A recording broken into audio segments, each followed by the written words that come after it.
La recepcionista me miró con una lástima que intentaba disimular detrás de una sonrisa profesional, y yo entendí, en ese momento, antes de que abriera la boca, que lo que iba a decirme no era algo menor. Había llegado al consultorio del doctor Montoya con un dolor en el pecho que llevaba 3 días instalado justo debajo del esternón, un dolor sordo que a veces se volvía agudo cuando respiraba hondo, y que yo había ignorado 2 días porque soy de las que piensan que si uno no le da importancia a las cosas, quizás las cosas se van solas. Pero al tercer día, el dolor no se había ido, sino que había traído compañía. Un cansancio que no era el cansancio normal, sino el otro, el que le dice a uno que algo adentro no está funcionando bien. Y entonces llamé para pedir la cita. Me dijeron que me atendían esa misma tarde, lo cual ya debió haberme dicho algo porque en ese consultorio siempre había que esperar una semana.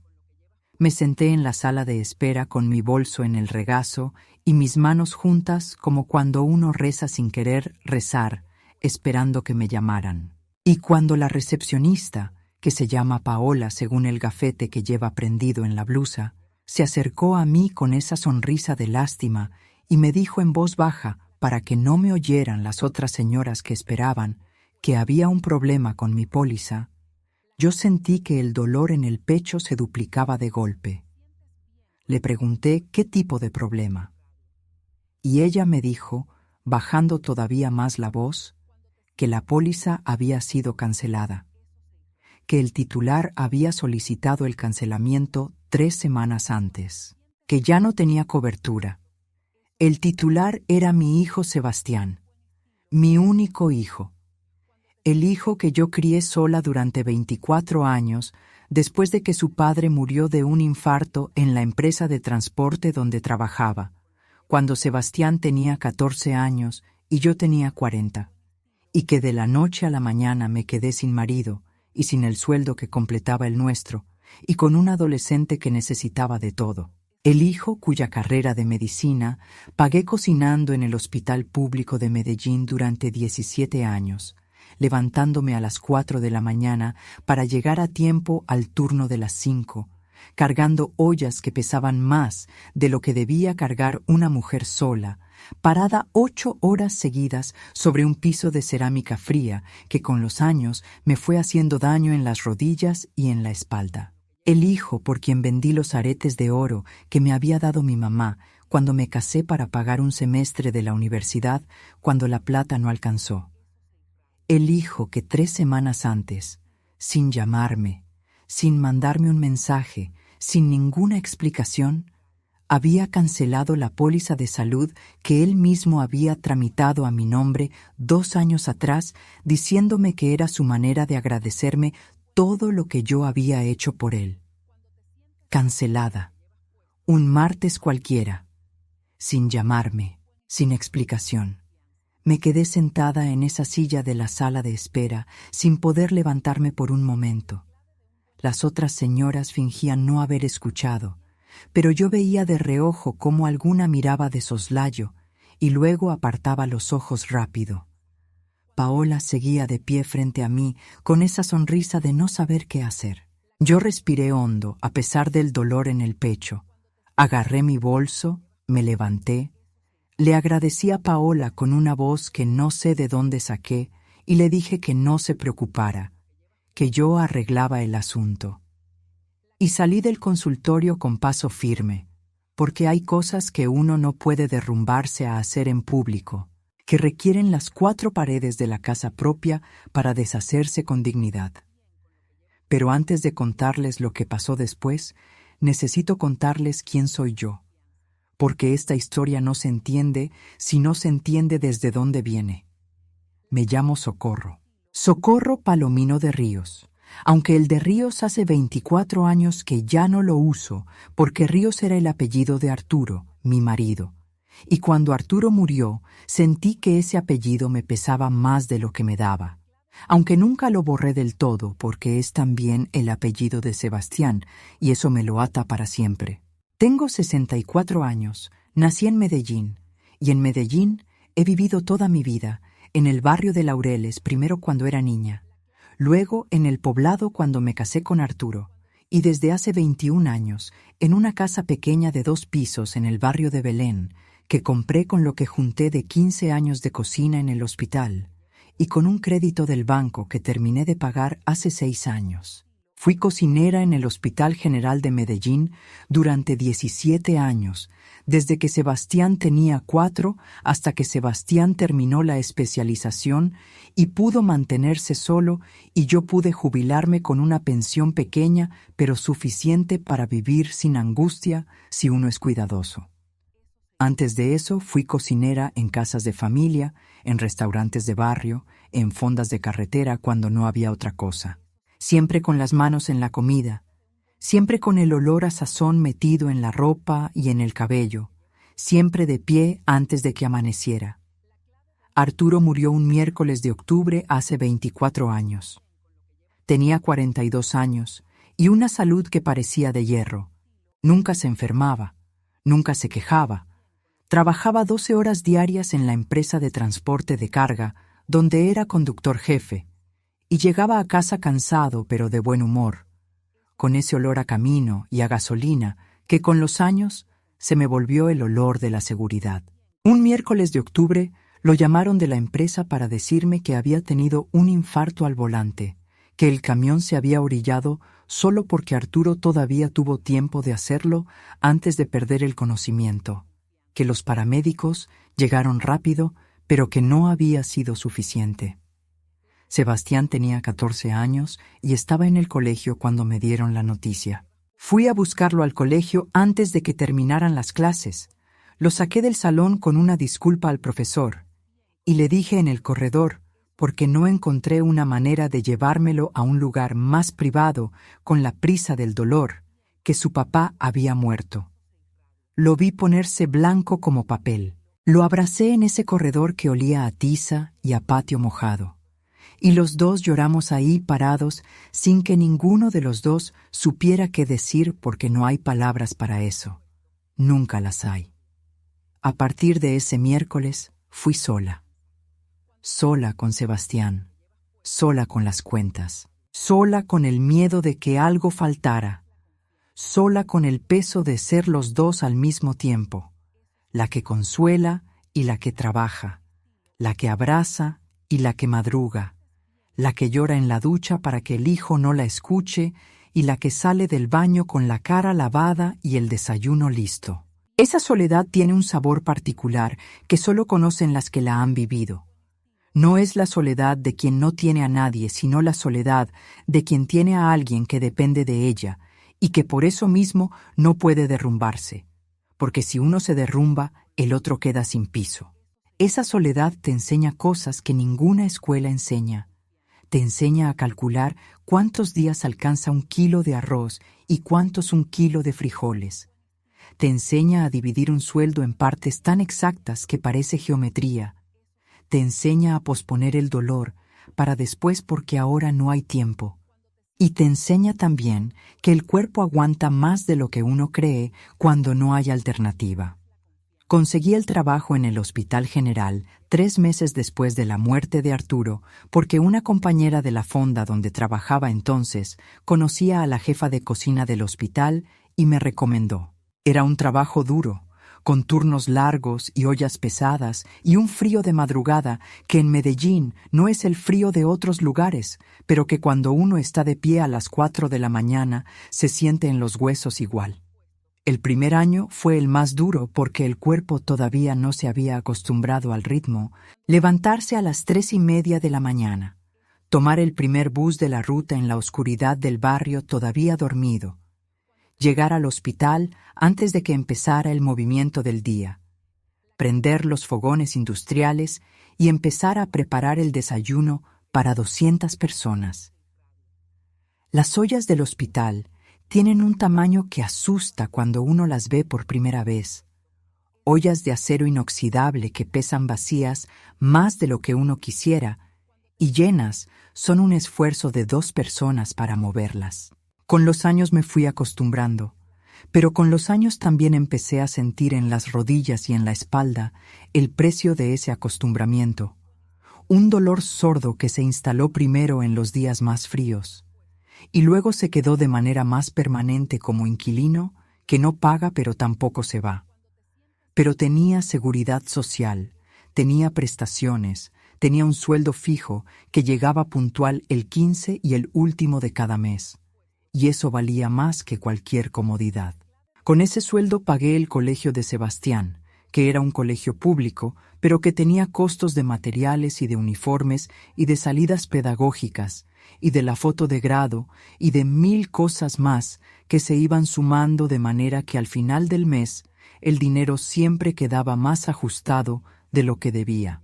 Hubo un año, cuando Sebastián estaba en 8º grado, que la ruta escolar subió el precio, y durante 4 meses no pude pagarlo.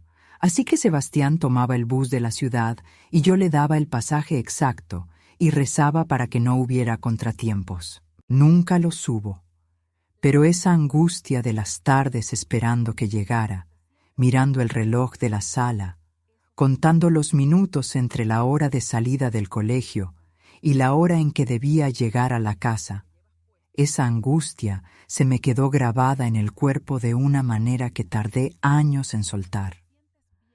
Con ese sueldo, compré los libros de la universidad cuando Sebastián pasó el examen de admisión a medicina en la Universidad de Antioquia, que es pública y no cobró matrícula, pero sí cobró todo lo demás, los libros de anatomía y de fisiología y de bioquímica que son gruesos y caros, los materiales de laboratorio, las batas, los guantes, los zapatos apropiados para clínica. El primer semestre de medicina de Sebastián me costó cerca de 1.200.000 pesos colombianos en gastos varios que ningún presupuesto familiar de clase trabajadora tiene contemplados de manera natural, y los fui sacando de donde pude, del ahorro de la caja de metal, de un préstamo pequeño que me hizo Carmela sin cobrarme intereses, de horas extras en el hospital en las que me ofrecía cubrir turnos de compañeras que necesitaban el día libre. Con ese sueldo pagué los instrumentos médicos que necesitó en 3er año, el estetoscopio, el tensiómetro, la caja de disección, que sumados costaron cerca de 800.000 pesos colombianos que yo no tenía de un golpe, y que conseguí vendiendo los aretes de mi mamá y pidiendo un adelanto en el trabajo que me descontaron en 6 quincenas. Los aretes de mi mamá eran de oro de 18 quilates, con una esmeralda pequeña en el centro de cada uno, los únicos que ella tenía de valor real, los que guardaba para las ocasiones importantes. Me los había dado cuando me casé con Arturo, diciéndome que eran para que los tuviera yo, que ya no los usaba y que me los merecía. Los guardé durante 16 años en la cajita de terciopelo donde venían, en el cajón de la mesita de noche, sacándolos solo en las fechas especiales. El día que los vendí en la joyería de la calle Junín, me dieron 450.000 pesos colombianos por ellos, que era menos de lo que valían, pero era lo que la joyería daba. Y yo no estaba en condición de negociar porque los necesitaba ese mismo día. Guardé el dinero en la cartera, salí de la joyería a la calle, que a esa hora estaba llena de gente y de ruido, y caminé media cuadra antes de pararme en la entrada de una tienda y dejar que los ojos se me llenaran de agua por un momento. Solo un momento, porque después había que seguir. Sebastián nunca supo que vendí los aretes de su abuela para comprar su estetoscopio. Hasta ese domingo en que me senté con él a la mesa y se lo conté. Sebastián era buen estudiante, eso hay que decirlo porque la verdad es la verdad, aunque duela lo que viene después de ella. Estudió con dedicación, sacó buenas notas, terminó la carrera en 6 años, hizo la residencia en el mismo hospital donde yo cocinaba, lo cual era una coincidencia que los dos tomábamos con humor, él pasando por la cocina a veces a saludarme cuando tenía un descanso y yo mandándole un plato de lo que hubiera para que no comiera de la máquina dispensadora. Esos años de la residencia fueron de los mejores que recuerdo con él, porque todavía éramos los dos contra el mundo. Todavía había esa complicidad de los que han sobrevivido juntos algo difícil y saben que el otro entiende sin que uno tenga que explicar. En esos años me llamaba seguido. Venía a comer los domingos, me contaba de los pacientes con el cuidado de no decir nombres. Me preguntaba mi opinión sobre cosas, aunque yo no supiera de medicina, porque le importaba saber cómo pensaba su mamá. Entonces conoció a Fernanda. Fernanda tiene 35 años, es administradora de empresas, trabaja en una firma de consultoría del centro de Medellín, viste bien y habla rápido, y tiene esa seguridad de quien creció en una familia donde nunca faltó nada. No es que sea mala persona, eso no lo sé con certeza, y no me corresponde juzgarlo. Lo que sí sé es que desde que Fernanda entró en la vida de Sebastián, yo fui saliendo de ella de una manera que al principio no noté porque fue muy gradual, como cuando el agua sube de nivel tan despacio que uno no se da cuenta hasta que ya tiene los pies mojados. Las llamadas de los domingos se fueron espaciando. Las visitas se fueron haciendo más cortas y más formales. Las conversaciones de los dos contra el mundo se fueron convirtiendo en conversaciones de tres, donde yo siempre era la que menos tenía que decir, porque los temas eran los planes de ellos, las inversiones de ellos, los viajes de ellos, los amigos de ellos. Y yo escuchaba y asentía y preguntaba por los detalles y me alegraba de sus alegrías porque soy su madre. Y eso no cambia, pero adentro había algo que se iba enfriando sin que yo quisiera nombrarlo. Antes de seguir contándoles lo que pasó, quiero pedirles que si esta historia les está llegando al corazón, me regalen un like y se suscriban al canal. Eso me ayuda muchísimo a seguir compartiendo estas historias con ustedes, y saber que alguien al otro lado está escuchando me da fuerzas para seguir contando lo que a veces duele demasiado para callarlo. Hubo señales que yo ignoré porque quería ignorarlas, porque uno a veces prefiere no ver para no tener que actuar. Hubo una Navidad en que Fernanda le dijo a Sebastián, en mi presencia, que ese año iban a pasar las fiestas con la familia de ella, porque la de ella era más grande y había más actividades planeadas. Y Sebastián asintió sin consultar conmigo, sin preguntar qué pensaba yo, sin el mínimo gesto de incomodidad que hubiera esperado de alguien que sabe lo que significa para una madre pasar la Nochebuena sola.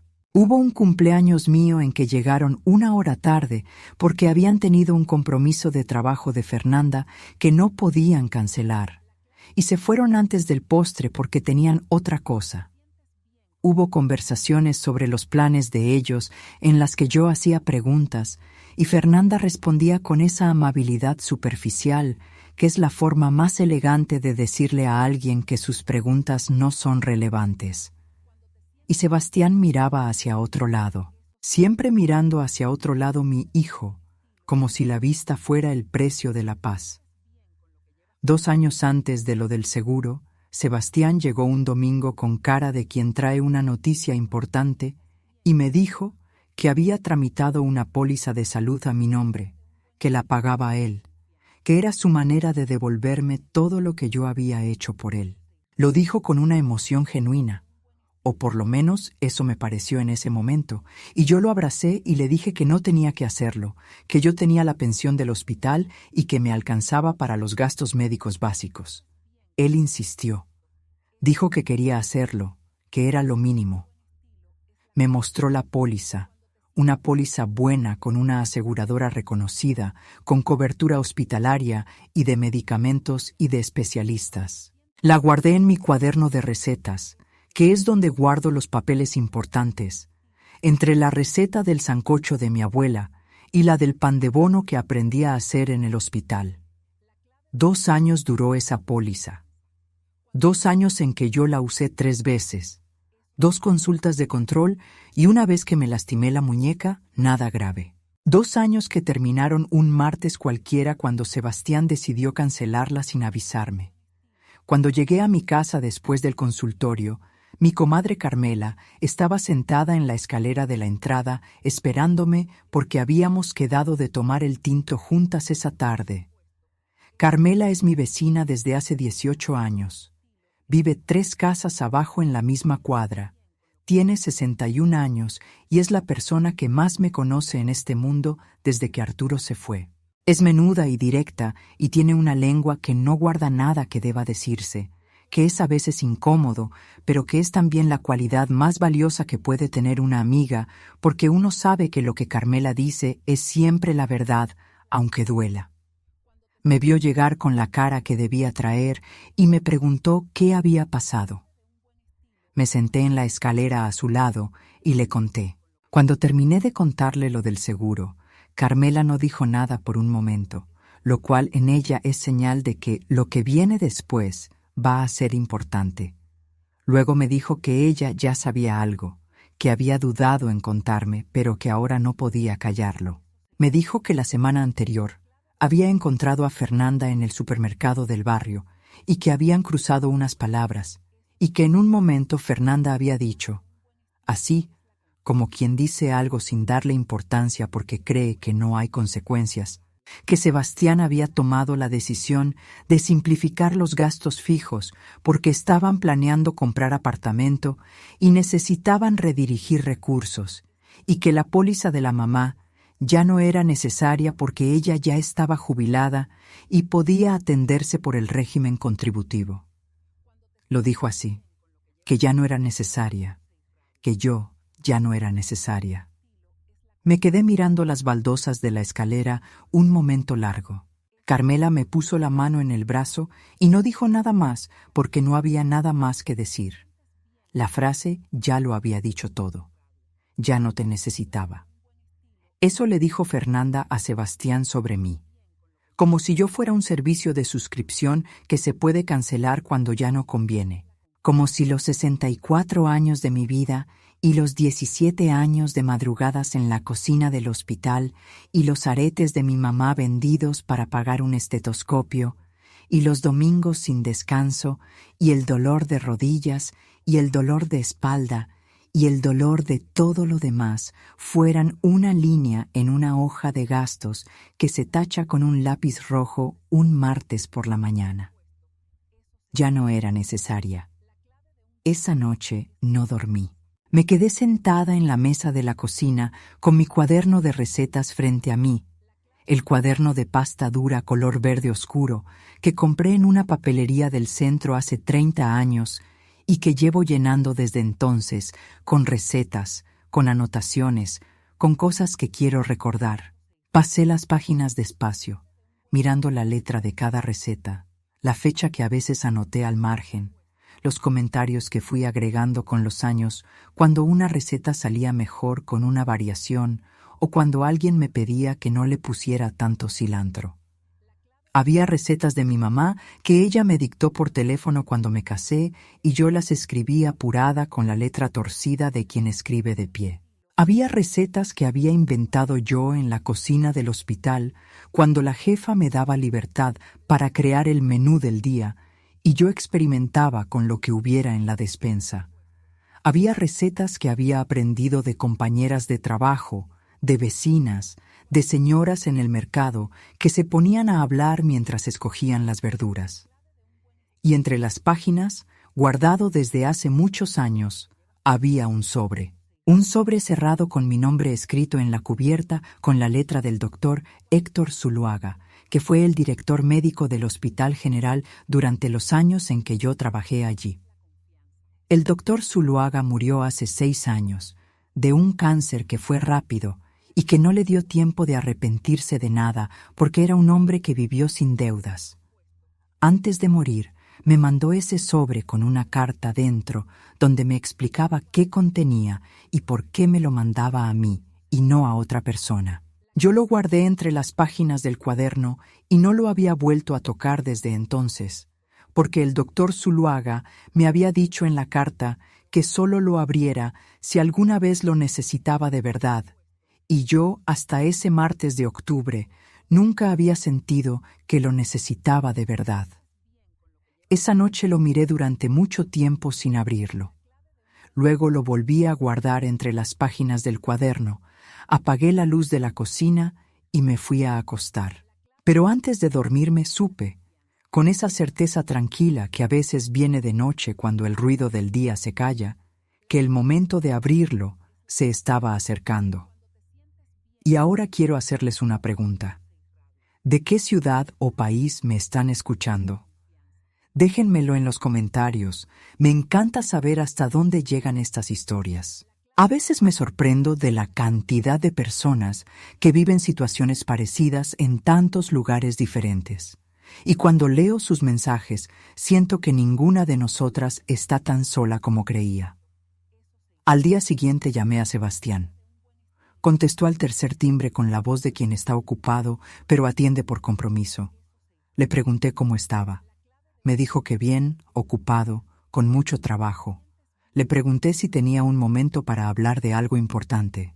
Hubo una pausa pequeña, del tipo de pausa que dice que la persona del otro lado ya sabe de qué va a ser la conversación y está calculando cómo manejarla.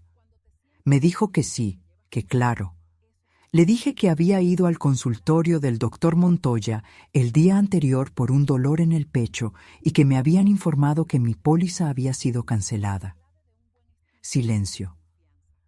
Un silencio que duró demasiado para ser el silencio de alguien sorprendido. Le pregunté si podía explicarme qué había pasado.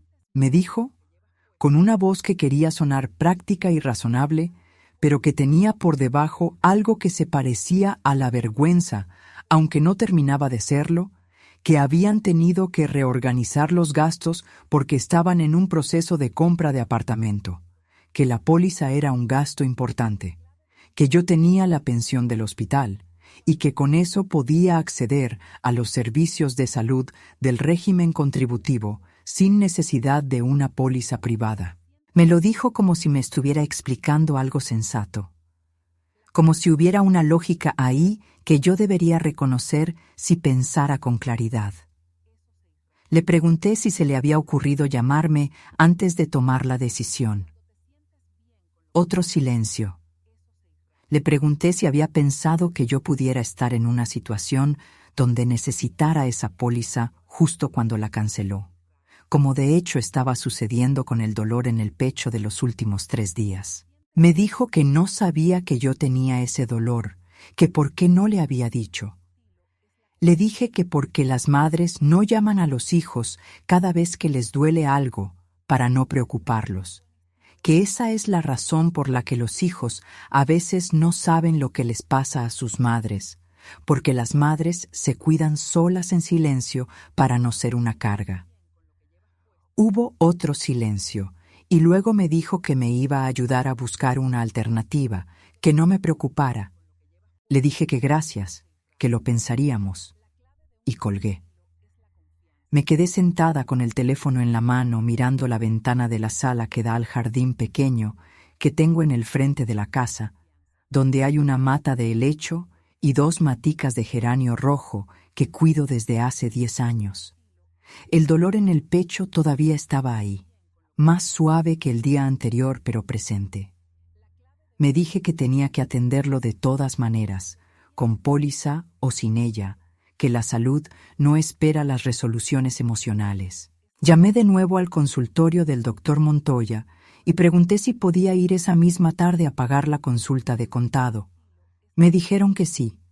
Llegué al consultorio a las 3 de la tarde. Paola me recibió con la misma sonrisa de siempre, sin la incomodidad del día anterior, porque eso ya había pasado, y el tiempo borra esas cosas. Pagué la consulta en efectivo, 120,000 pesos colombianos que tenía en el sobre de los gastos del mes, y me senté a esperar.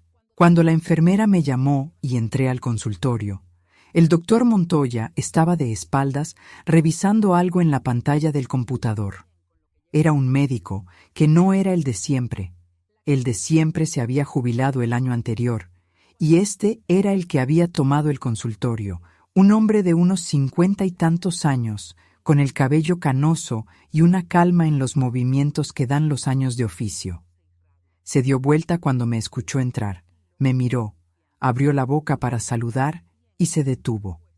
Se quedó mirándome con una expresión que no supe leer de inmediato. algo entre el reconocimiento y la sorpresa, y luego dijo mi nombre completo en voz alta, no como pregunta, sino como confirmación. Socorro Palomino. Así con el apellido, como si lo hubiera estado guardando en algún lugar de la memoria, esperando que llegara el momento de usarlo. Le dije que sí, que era yo. Le pregunté si nos conocíamos. Me dijo que no directamente, que nunca nos habíamos conocido en persona, pero que conocía mi nombre desde hacía muchos años. Me preguntó si había trabajado en el Hospital General de Medellín. Le dije que sí, 17 años en la cocina. Entonces hizo algo que no esperaba. Se sentó frente a mí, no con la postura de médico revisando a paciente, sino con la postura de alguien que tiene algo importante que decir y quiere decirlo bien, y me preguntó si conocía al doctor Héctor Zuluaga. El nombre me llegó al pecho, como llegan los nombres de los muertos queridos, con ese peso dulce de lo que ya no está, pero dejó huella. Le dije que sí, que había sido mi jefe durante muchos años, que había muerto hacía 6. El doctor Montoya asintió despacio y me dijo que el doctor Zuluaga había sido su mentor, que había hecho parte de su formación como médico, y que en muchas conversaciones a lo largo de los años, el doctor Zuluaga le había hablado de una mujer que trabajaba en la cocina del hospital y que era, según sus palabras, la persona más generosa que había conocido en 30 años de medicina. Una mujer que había hecho algo que el doctor Zuluaga nunca olvidó y que, según él, había cambiado el rumbo de una vida entera. Me quedé mirándolo sin hablar. El doctor Montoya me preguntó si yo sabía de qué estaba hablando. Le dije que tenía una idea, pero que quería escucharlo de él primero. Y él me lo contó.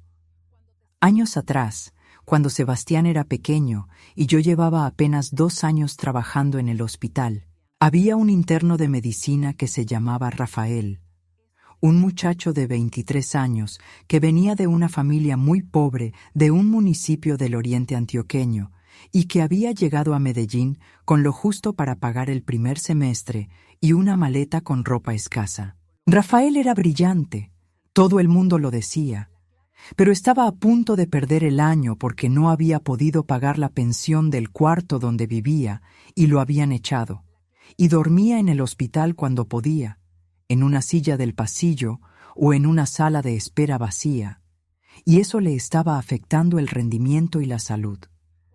El doctor Zuluaga lo sabía, pero las reglas del hospital no le permitían intervenir directamente. Fue una de las cocineras del turno de la mañana quien se enteró de la situación por el propio Rafael, que una madrugada había bajado a la cocina buscando algo de comer porque llevaba un día sin comer, y esa cocinera no solo le dio de comer, sino que habló con su casera, con la señora del barrio donde vivía, y consiguió que le dieran un cuarto sin cobrarle nada por 3 meses, mientras Rafael estabilizaba la situación. Esa cocinera también había juntado entre las compañeras del turno una suma de dinero, no mucha, 200,000 pesos colombianos de la época, que entre 6 personas no era un sacrificio enorme, pero que en ese momento fue la diferencia entre que Rafael pudiera seguir en la universidad o tuviera que irse. Rafael siguió. Rafael terminó la carrera. Rafael hizo la especialización. Rafael fue el doctor Montoya. Lo miré mientras terminaba de contarme la historia y no supe qué decir por un momento. Hacía tanto tiempo de eso que yo no lo recordaba con la claridad con que él lo contaba. Lo recordaba como uno recuerda las cosas que hizo, sin pensarlas demasiado, sin adjudicarles importancia especial, como parte del orden natural de ayudar cuando se puede. El doctor Montoya me dijo que el doctor Zuluaga siempre le había dicho que si alguna vez podía hacer algo por esa mujer, que lo hiciera, que se lo debía a la vida, aunque ella nunca lo supiera. Y que ahora que la tenía frente a él, quería saber qué necesitaba y cómo podía ayudar. Le conté todo. No sé por qué le conté todo, quizás porque era médico, y los médicos generan esa confianza, quizás porque llevaba días cargando demasiado sola, quizás porque algo en la manera en que me miraba me decía que era seguro hablar. Le conté lo del seguro cancelado, lo de Fernanda, lo de la frase ya no era necesaria, lo del dolor en el pecho que había empezado 3 días atrás y que yo achacaba en parte a la angustia. El doctor Montoya me escuchó todo sin interrumpir. Luego me revisó con esa calma suya. Me hizo el electrocardiograma, me tomó la presión, me preguntó por los antecedentes. Al final, me dijo que el dolor en el pecho era tensión muscular combinada con estrés, que el corazón estaba bien, que tenía que descansar y bajar la carga emocional. Me dio una fórmula para el dolor y me dijo que regresara en 2 semanas para control. No me cobró la consulta. Cuando le dije que no podía aceptar eso, que yo pagaba lo mío, me dijo que lo dejara hacer eso, que llevaba años esperando tener cómo devolver lo que yo le había dado sin saberlo. Salí del consultorio con la fórmula en la bolsa y el corazón más liviano de lo que había entrado, aunque el peso de todo lo demás seguía ahí. Caminé hasta la parada del bus, y mientras esperaba saqué el teléfono y llamé a Carmela para contarle lo que había pasado. Carmela escuchó todo y al final dijo, con esa voz suya de quien ya vio la jugada completa: «Comadre, ¿y el sobre del doctor Zuluaga?» Le dije que lo tenía guardado en el cuaderno. Me dijo que quizás ya era el momento de abrirlo. Me quedé pensando en eso durante el camino a casa, mirando Medellín desde la ventana del bus, los cerros verdes que rodean la ciudad, el cielo de las 5 de la tarde que en esta ciudad tiene un color que no he visto en ningún otro lugar. Ese azul oscuro con franjas naranjas que parece pintado a mano. Cuando llegué a casa fui directo a la cocina, saqué el cuaderno, abrí el sobre. Adentro había 2 documentos. El primero era la carta del doctor Zuluaga, que yo ya había leído 6 años atrás cuando llegó. El segundo era un documento que el doctor Zuluaga había guardado por razones que explicaba en la carta. Años atrás, cuando Sebastián era todavía estudiante de medicina y hacía su rotación en el Hospital General, el doctor Zuluaga había sido testigo de una conversación entre Sebastián y otro estudiante donde Sebastián, sin saber que el director lo escuchaba, había dicho algo que el doctor Zuluaga consideró lo suficientemente significativo como para documentarlo. No era nada ilegal, ni nada vergonzoso en términos absolutos, pero era una declaración que Sebastián había hecho sobre sus intenciones respecto a un bien inmueble, la casa donde yo vivía, que él consideraba que a su muerte le correspondería heredar, y que ya tenía planes para ella. Planes que había discutido con detalle con su compañero sin saber que había un testigo. El doctor Zuluaga, que conocía mi historia y sabía que esa casa la había comprado yo sola, con 17 años de trabajo, sin que nadie me ayudara, lo había documentado y me lo había mandado como respaldo, diciéndome en la carta que ojalá nunca lo necesitara, pero que si el día llegaba en que mi hijo intentara tomar decisiones sobre mi casa sin mi consentimiento, ese documento y él como testigo directo podían ser útiles. El doctor Zuluaga ya no estaba, pero el doctor Montoya, su discípulo, conocía la historia. Y conocía al doctor Zuluaga lo suficiente para saber que si había algo que testificar, lo haría con la misma integridad con que su mentor había vivido. Me senté en la mesa de la cocina con el documento frente a mí y pensé en Sebastián. Pensé en el niño de 14 años que lloró en el corredor del colegio con la cara enterrada en mi hombro. Pensé en el joven de 22 años que bajó a la cocina del hospital a buscarme en su descanso y se comió un plato de bandeja paisa de pie junto a la estufa porque no tenía tiempo de sentarse. Pensé en el hombre de 30 que me trajo la póliza de salud con los ojos brillantes diciéndome que era lo mínimo que podía hacer.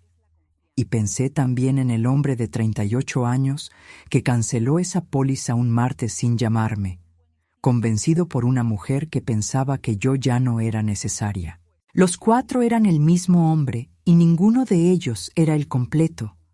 La vida de una persona es todas sus versiones al mismo tiempo, y querer a alguien significa querer también las versiones que duelen. Guardé el documento de nuevo en el sobre en el cuaderno en su cajón. Luego hice algo que no había planeado hacer, pero que se impuso solo. Llamé a Sebastián y le pedí que viniera a comer el domingo.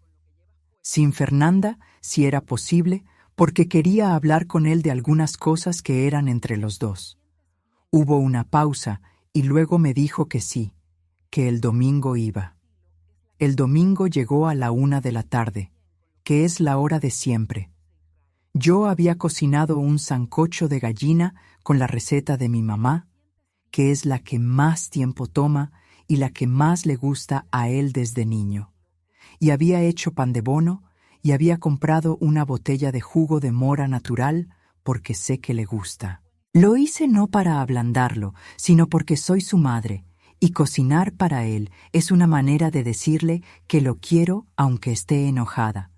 Y las dos cosas pueden ser ciertas al mismo tiempo.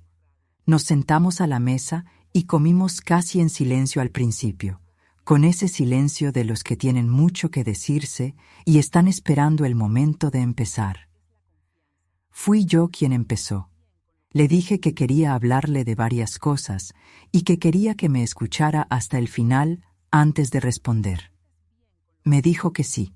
Le hablé del seguro, de lo que me había hecho sentir descubrir en la sala de espera del consultorio que mi cobertura había sido cancelada sin que nadie me avisara, del dolor en el pecho con que había llegado a esa consulta, del hecho de que si hubiera sido algo grave, la falta de póliza habría complicado mucho la atención.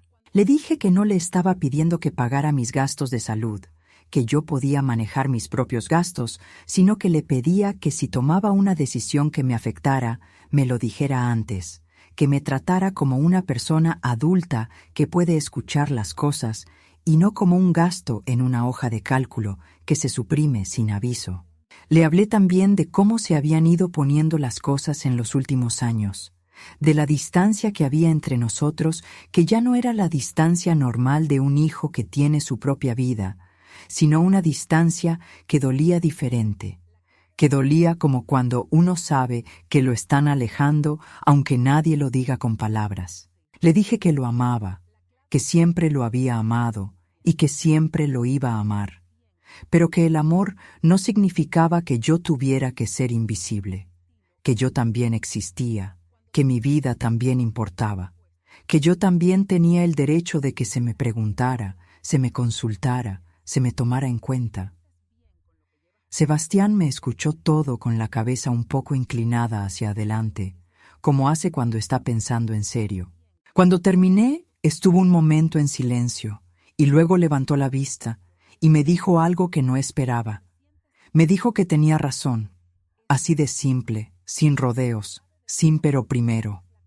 Me dijo que tenía razón y que lo había manejado muy mal y que lo sentía. Me dijo que se había dejado llevar por una lógica de números y de practicidad que en el papel parecía razonable, pero que cuando lo escuchaba de afuera, en sus propias palabras repetidas por mí, sonaba exactamente como lo que era, un descuido que lastimó a su mamá. Me dijo que había cosas que necesitaba pensar y hablar con Fernanda, que las cosas entre nosotros tenían que cambiar. Le dije lo que necesitaba decirle. Le dije, tienes razón, ya no me necesitas. Pero resulta que tú sí me necesitabas a mí, aunque nunca lo supiste. Y le conté lo de Rafael, lo del interno que había dormido en el hospital y que una madrugada había bajado a la cocina, y lo que pasó después, y cómo ese muchacho que yo ayudé sin saber quién era ahora el doctor que me había atendido el día del consultorio. Le conté que el doctor Montoya me había contado la historia y me había dicho quién era. Le conté también del doctor Zuluaga y del sobre que guardaba en el cuaderno, sin mostrarle el contenido todavía, solo diciéndole que existía, que era un respaldo que un hombre bueno había querido dejarme para que yo tuviera con qué defenderme si alguna vez lo necesitaba. Sebastián me escuchó todo con los ojos cada vez más abiertos, y cuando terminé de hablar, tenía una expresión que no le había visto antes, una mezcla de vergüenza y de algo más profundo que la vergüenza, algo que se parecía al reconocimiento de que hay cosas de la vida de su madre que él no conocía y que lo cambiaban todo. No le mostré el documento esa tarde. No era necesario. El documento no era un arma para usar, sino una garantía de que si alguna vez lo necesitara, existía. Sebastián no necesitaba verlo para entender el mensaje, y yo no necesitaba usarlo para que él entendiera que yo no era una mujer sin respaldo, que detrás de los 17 años en la cocina del hospital había una historia más larga y más rica de lo que él sabía, llena de gente que yo había ayudado y que me reconocía aunque él no lo supiera. Los días que siguieron a esa conversación fueron diferentes. No perfectos, porque las cosas grandes no cambian de un domingo a otro, pero diferentes. Sebastián llamó el miércoles, no para pedir nada, sino para preguntar cómo seguía el dolor en el pecho. Le dije que mejor, que el doctor Montoya me había dicho que era tensión y que con descanso mejoraría. Me preguntó si había podido dormir. Le dije que sí. Había algo en la textura de esa llamada que era distinto, más atento, más presente, como si por primera vez en mucho tiempo estuviera escuchando en lugar de solo oyendo. Con Fernanda las cosas tomaron más tiempo, que era lo esperado.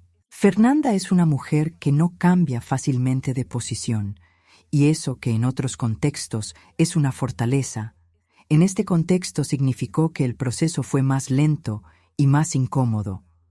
Hubo una tarde en que los dos vinieron a casa y Fernanda me habló con una cortesía que era más honesta que la cortesía de antes.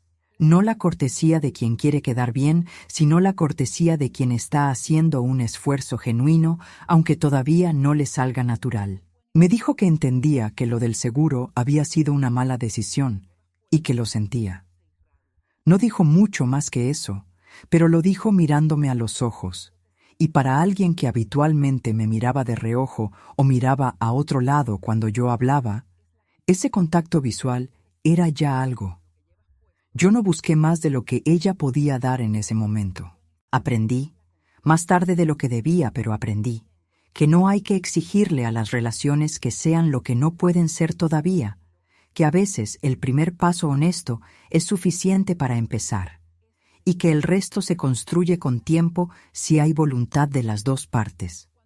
Lo que sí estaba claro era que yo no iba a volver a ser la de antes, no la que esperaba en silencio a que la notaran, no la que convertía el amor en desaparición, no la que guardaba las cosas importantes en la parte alta del estante donde nadie las ve. Empecé a hacer cosas para mí. Pequeñas al principio, casi invisibles, pero mías. La primera fue tan simple que casi da vergüenza contarla. Una mañana de martes, en lugar de levantarme a hacer el desayuno para todos, como había hecho durante décadas, me hice un tinto largo y me senté en el patio trasero a tomármelo despacio, mirando los geranios y escuchando los pájaros del barrio, que a esa hora todavía están cantando antes de que el ruido de los carros se los tape. Me quedé ahí 20 minutos, sola, sin hacer nada más que tomar mi tinto y mirar el jardín, y esos 20 minutos me parecieron un regalo tan inesperado que casi lloré de la sorpresa. 20 minutos que eran completamente míos, sin que nadie los necesitara para otra cosa, sin que al final de ellos tuviera que demostrar que habían servido para algo útil. Desde ese martes, todos los días, llueva o haga sol, me siento en el patio con el tinto antes de hacer cualquier otra cosa. Es mi ritual, Mi manera de decirme que empiezo el día siendo alguien antes de ser la mamá o la cocinera o la vecina o cualquier otro papel. Me inscribí en un taller de pintura en el centro comunitario de Belén que queda a 10 minutos caminando de mi casa. Un taller que se reúne los miércoles en la tarde con un grupo de personas de distintas edades que quieren aprender a pintar sin ninguna pretensión más que el placer de hacerlo. El primer día llegué sin saber nada, con un delantal viejo y una disposición de principiante absoluta, y la profesora, que se llama Valentina y tiene 30 años y una paciencia enorme, me puso frente a un lienzo en blanco y me dijo que pintara lo que quisiera. Me quedé mirando el lienzo blanco un momento largo sin saber por dónde empezar, sintiendo esa incomodidad de quien no tiene práctica en empezar cosas sin instrucciones previas, porque siempre ha estado respondiendo a lo que otros necesitan. Luego pinté unos geranios rojos, torpes, con los pétalos demasiado grandes y los tallos demasiado delgados, pero reconocibles, mis geranios del jardín de la entrada trasladados a un lienzo con pintura acrílica. Valentina los miró y me dijo que tenían vida. Guardé ese lienzo en mi cuarto y lo miro todas las mañanas antes de salir al patio con el tinto. En el taller conocí a un grupo de personas que se han vuelto parte de mis miércoles de la mejor manera. La señora Rosario, que tiene 72 años y pinta paisajes de los pueblos donde vivió. El señor Martín, que es jubilado de la policía y pinta flores con una delicadeza que a todos nos sorprende. La muchacha Luciana, que tiene 28 años y está aprendiendo a pintar abstracto y a veces nos explica lo que está haciendo con una seriedad que nos hace sonreír con cariño. Con ellos, los miércoles en la tarde son 2 horas donde el tiempo funciona diferente, más lento y más lleno al mismo tiempo, con ese olor a pintura acrílica y a café que la profesora Valentina pone siempre a las 5 de la tarde como señal de que la sesión está terminando. Retomé la cocina no como obligación, sino como placer. Empecé a hacer marmitas caseras los lunes y los jueves, porciones de comida de la casa para vender en el barrio, algo que me había propuesto una vecina meses atrás y que yo había descartado porque no tenía tiempo. Ahora tenía tiempo. Hice una lista de 10 personas del barrio que habían probado mi comida en algún momento y les mandé un mensaje ofreciendo las marmitas. En 2 días tenía 8 clientes fijos. No era un negocio grande ni pretendía serlo.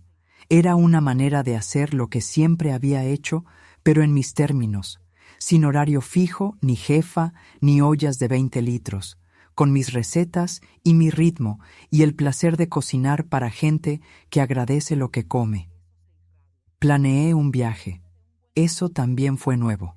Mi prima Lucía vive en Cartagena desde hace 15 años y me había invitado tantas veces que ya había perdido la cuenta de las veces que le había dicho que sí, pero luego no había ido porque siempre había algo más urgente. Un día de noviembre, compré un tiquete de bus de Medellín a Cartagena para el mes de enero, ida y vuelta, con plata de mi propia cuenta. Le escribí a Lucía para decirle que iba.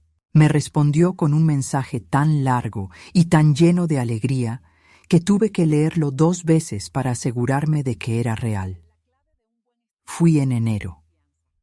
Pasé 10 días en Cartagena, en la casa de Lucía que queda en el barrio de Manga con vista al mar, caminando por la ciudad amurallada en las mañanas frescas, comiendo ceviche en los puestos del mercado, oyendo el sonido del Caribe que es diferente al sonido de cualquier otro mar. Regresé a Medellín con la piel más oscura del sol y los ojos más abiertos, con esa sensación de quien ha salido de su propia historia por unos días y al regresar la ve desde afuera y entiende cosas que desde adentro no se ven. Lo que vi desde afuera fue una mujer que había dado toda su vida en función de otros y que todavía estaba a tiempo de darse algo a sí misma, que tenía 64 años y salud, relativa pero salud, y una casa propia y una pensión suficiente y unas manos que sabían cocinar, y una cabeza que todavía tenía mucho que aprender, y unas amigas que la querían, y un doctor que le debía la carrera, y un cuaderno de recetas lleno de historia. Que tenía todo eso, y que durante demasiados años lo había subestimado porque estaba ocupada en no subestimarle nada a los demás. Sebastián viene a comer ahora cada 2 domingos.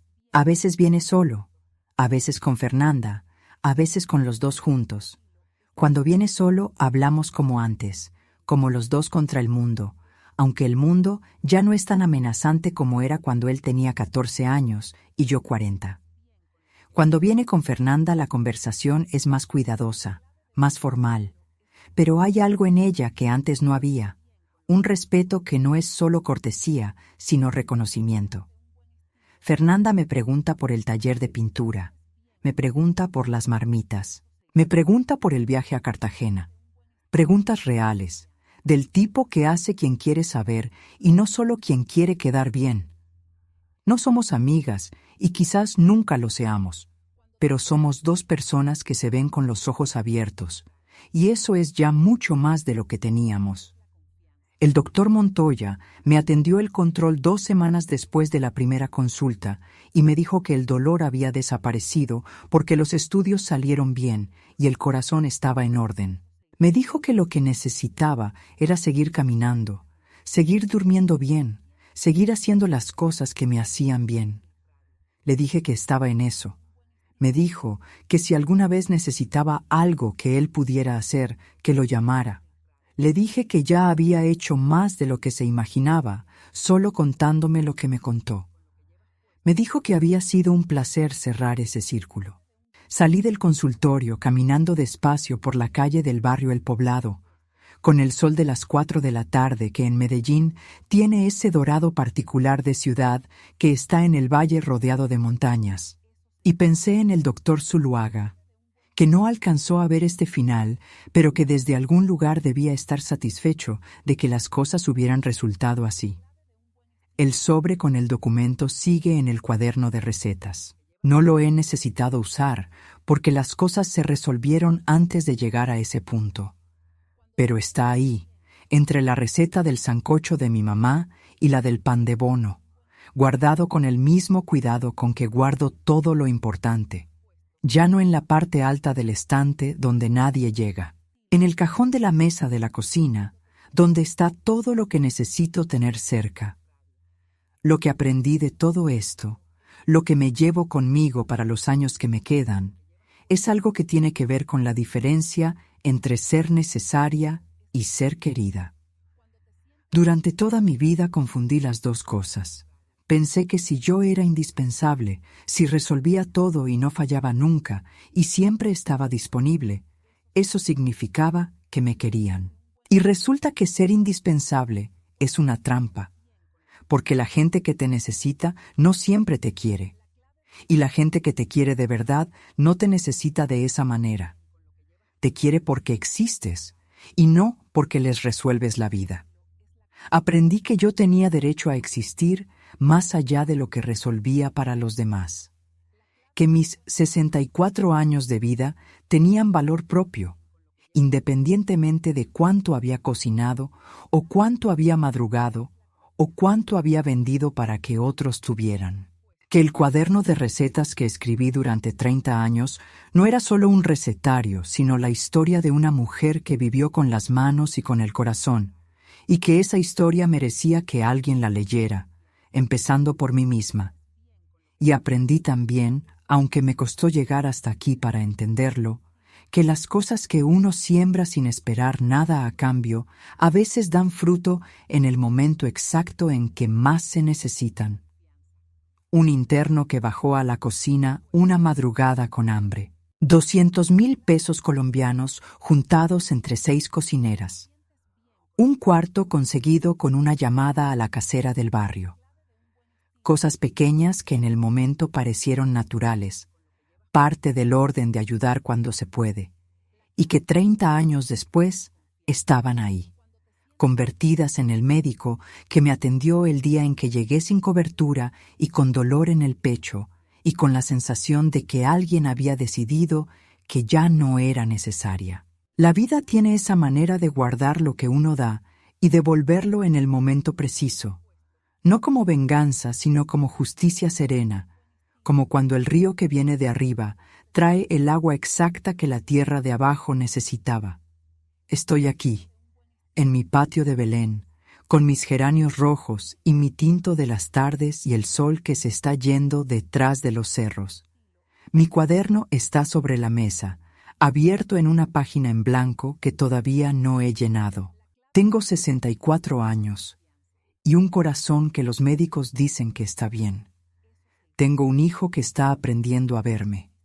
Tengo una comadre que dice las verdades cuando hay que decirlas. Tengo un taller de pintura los miércoles, unas marmitas que la gente del barrio espera con gusto, y un tiquete guardado para el próximo viaje a Cartagena, porque Lucía ya me dijo que la próxima vez me quedo 15 días y no 10. Tengo todo eso, y tengo también algo que nadie puede cancelar ni tachar en una hoja de gastos. Tengo mi nombre, mi historia, y el conocimiento de que lo que sembré con estas manos durante 64 años todavía está dando fruto en lugares que no imaginé. Y con esto me despido por hoy, pero antes quiero pedirles algo de corazón. Si esta historia les tocó, si les hizo pensar en alguien, si les recordó algo que vivieron, suscríbanse al canal para no perderse la próxima historia. Compartan este video con alguien que necesite escucharlo, porque hay muchas mujeres que están cargando en silencio lo que yo cargué, esperando que alguien les diga que tienen derecho a soltar el peso. Y díganme en los comentarios, en mi lugar, ¿qué habrían hecho ustedes? Les mando un abrazo enorme desde Medellín y nos vemos en el próximo relato, que les prometo que trae una sorpresa que no se esperan.